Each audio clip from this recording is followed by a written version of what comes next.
The Union Budget for 2025-26 presented by Finance Minister Nirmala Sitharaman emphasizes a vision for inclusive growth, sustainable development and social welfare. The total expenditure for the next fiscal year is pegged at Rs 50.65 lakh crore, reflecting a 7.4% increase from the previous year. Of this, Rs 11.22 lakh crore has been allocated for capital expenditure, underscoring the government's commitment to infrastructure development.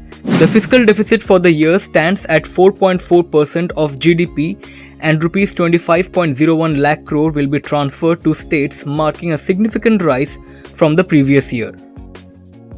In the agriculture sector, the government has launched several initiatives to strengthen the farming community. The PM Dhan Dhanya Krishi Yojana will boost irrigation across 100 districts, directly benefiting 1.7 crore farmers. Additionally, a 6-year mission has been set up to focus on enhancing pulses production, particularly for tur, masoor and urad dal. A new board will be established in Bihar to promote the cultivation of makhana, while a national mission for high-yielding seeds and a 5-year plan for cotton productivity have been launched. Moreover, the Kisan credit card loan limit has been increased from Rs 3 lakh to Rs 5 lakh to provide greater financial support to farmers. The MSME sector, which employs over 7.5 crore people, has also received significant attention. The credit cover for micro and small enterprises will be raised from Rs 5 crore to Rs 10 crore, while well-performing exporting MSMEs can access term loans up to Rs 20 crore. A special scheme has been introduced to help SC, ST and women entrepreneurs with loans up to Rs 2 crore for first-time business founders. These measures are aimed at boosting entrepreneurship, creating jobs and strengthening India's industrial backbone.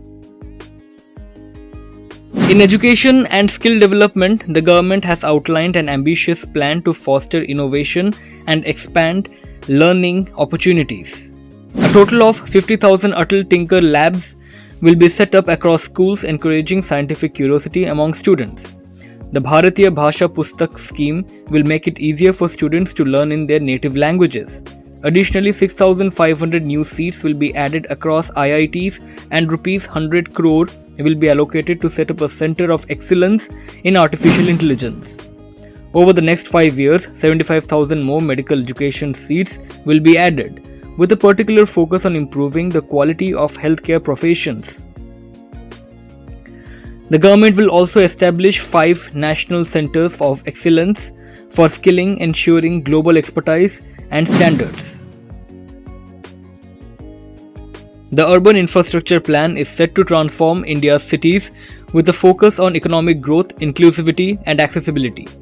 India Post will be converted into a public logistics hub using its vast network of 1.5 lakh rural post offices in Drive Rural Economic Development.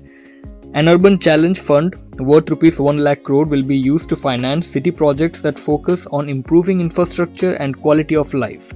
The Udan scheme, aimed at enhancing air connectivity, will expand to 120 new destinations over the next decade, improving connectivity for hilly and remote regions. To further improve urban living, the Jal Jeevan Mission will be extended until 2028, focusing on water infrastructure quality across the country. The government has laid the groundwork for major reforms in the manufacturing sector, which will focus on clean technology, solar cells, electric vehicles, batteries, and high-voltage transmission equipment. The National Manufacturing Mission will focus on supporting these industries, while the PLI scheme will provide incentives to boost the footwear, leather, and toy industries. The government has also promised to create a unified trade platform called Bharat Trade Net to streamline trade documentation and financing. Additionally, the Geospatial Mission will modernize land records, promoting transparency and efficiency. In the healthcare and social security domain, the government is focusing on improving access to quality care and welfare. A total of 200 cancer daycare centers will be set up in 2025-26, along with district-level cancer care facilities over the next 3 years. The Poshan 2.0 program will provide nutritional aid to 8 crore children. A new social security scheme will be introduced for gig workers, ensuring they have access to benefits that were previously out of reach. In the energy sector, the government aims to achieve 100 gigawatt of nuclear power capacity by 2047. A Rs 20,000 crore nuclear energy mission will support research into small modular reactors, with 5 such reactors expected to be operational by 2033. Private sector participation in this field will be encouraged through changes to the Atomic Energy Act and the Civil Liability for Nuclear Damage Act. The taxation and financial sector reforms include the introduction of a simplified income tax bill to reduce litigation and make compliance easier for taxpayers. The government has also raised the tax deduction limit for senior citizens to Rs 1 lakh and increased the TDS threshold on rent payments from Rs 2.4 lakh to Rs 6 lakh. New tax benefits will also be offered for education loans, and there will be an extended period of 4 years for taxpayer to file updated returns. On the trade and customs front, the government has removed import duties on bulk drugs, cobalt powder, and lithium-ion battery scrap, which will encourage manufacturing in India. Further, the government has exempted capital goods for EV and mobile battery manufacturing, providing a significant boost to these emerging industries. The import period for railway goods requiring repairs has been extended from 6 months to 1 year, easing operational hurdles.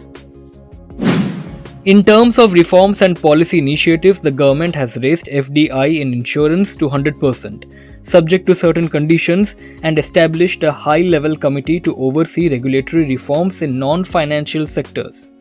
An investment friendliness index will be introduced in 2025 to assess states' readiness for investment, while a partial credit enhancement facility from NABFID will support infrastructure bonds. Overall, the Union Budget for 2025-26 lays a strong foundation for a self-reliant, inclusive India. With an emphasis on education, agriculture, MSMEs, healthcare, manufacturing, and infrastructure, this budget seeks to create jobs, boost economic growth, and ensure that no one is left behind in India's development journey. Stay tuned to Orissapost Live to stay updated.